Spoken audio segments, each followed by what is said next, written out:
Hi, everyone. My name is Kenny Joseph. I am an assistant professor at the University of Buffalo.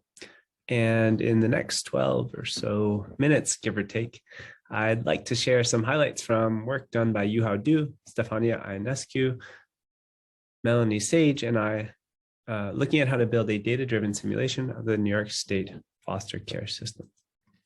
This is part of a bigger work project focused on foster youth who age out of care. That is, youth who are in foster care at an age where the state decides to no longer provide for them. An outcome for these roughly 20,000 youth who age out of care in any given year are especially poor. So roughly 20% of them will have been homeless at age 19 at least once, compared to roughly 6% of the population, the general population at this age. And around 2/3 of them will not go to college relative to around 4 in 10 of their peers. Life outcomes for youth who age out are particularly poor, but outcomes for all youth who ever touch the foster care system also are poor relative to their peers. This is because youth admitted into the foster care system in the United States experience a series of investigations and evaluations. This constant surveillance, often combined with frequent and abrupt shifts in living situations, leave a number of lasting socio-emotional scars.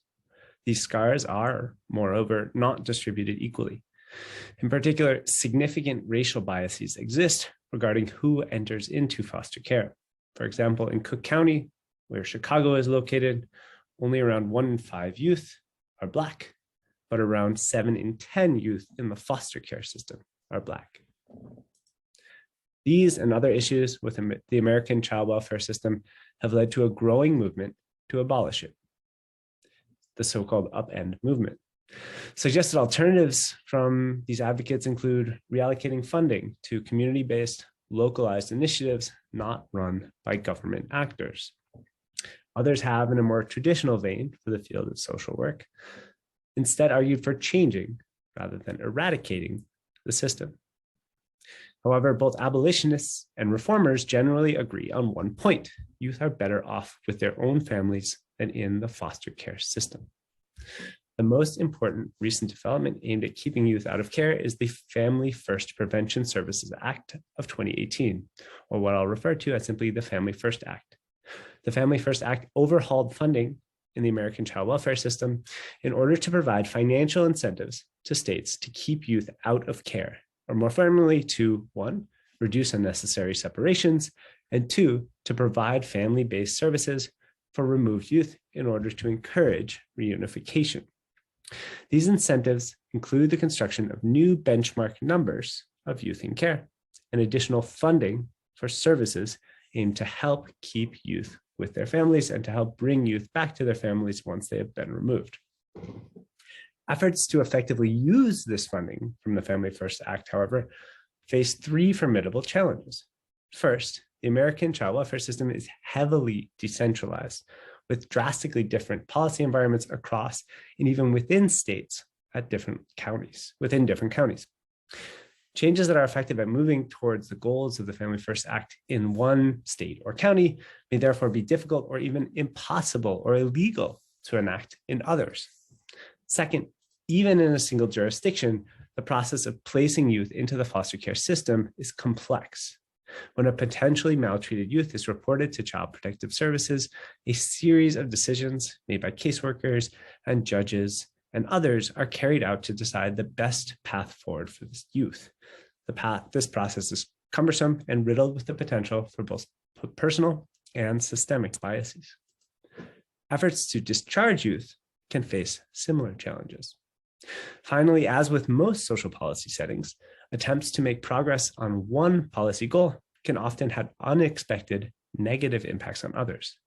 As we highlight here, for example, interventions at making the system more racially equitable may end up leading to substantially more youth in care and not with their families. Help is needed to address these challenges for Family First. Abduran argues that implicit in the Family First Act is the assumption that such help will come from the expansion of data collection the bill enables, which will in turn lead to the construction of predictive analytic tools that can in theory, serve to ameliorate potential problems. Indeed, the use of such tools is already widespread in child welfare and is only expected to grow with Family First. The present work, however, takes a different bend on how computation can serve a role in social change, and particularly in the context of foster care. We argue that if used carefully, computational models can help us to reason about the best path forward under myriad possible social and policy environments and various potential interventions, algorithmic or otherwise. That is, rather than try to use computation to make predictions about youth and what's best for them, we can use computation to help us understand the foster care system as a whole and to rethink the potential interventions needed to address new policy goals like those set first in Family First. The present work conducts such a computational analysis using a two-stage pipeline. We first take a forensic social science approach, essentially a computational data analytic approach, to better understand existing practices within the New York State child welfare system. To do so, we use complete data from the child welfare system in New York from 2000 to 2017, focusing on an analysis of high-level rates, that is, rates of entry of youth into care, patterns in how long youth stay in care, and the rates at which youth are discharged. We also consider how these quantities differ for white versus Black youth. This work informs the second and focal part of our computational pipeline, in which we construct a computational simulation model, specifically a data-driven system dynamics model, to analyze a hypothetical intervention into the New York State foster care system.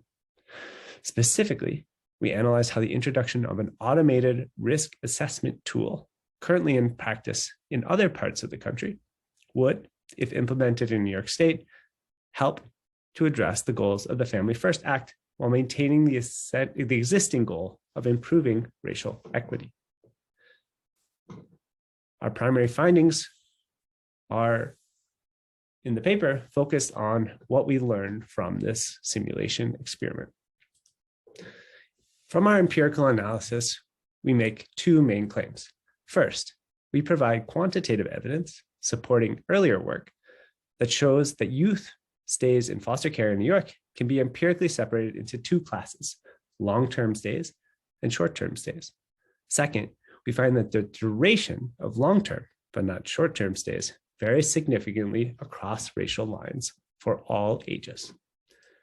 Informed by these analyses, we develop our simulation model and show that it can reliably forecast patterns in the number of youth admitted into New York State's foster care system in 2018, given only data from previous years.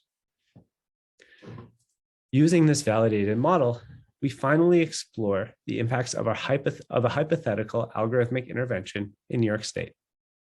At a high level, we find that it is difficult to balance the goals of racial equity and a reduction of youth in care, and that proposed algorithmic interventions, encouraged by the Family First Act in order to achieve its goals, are not necessarily capable of doing so.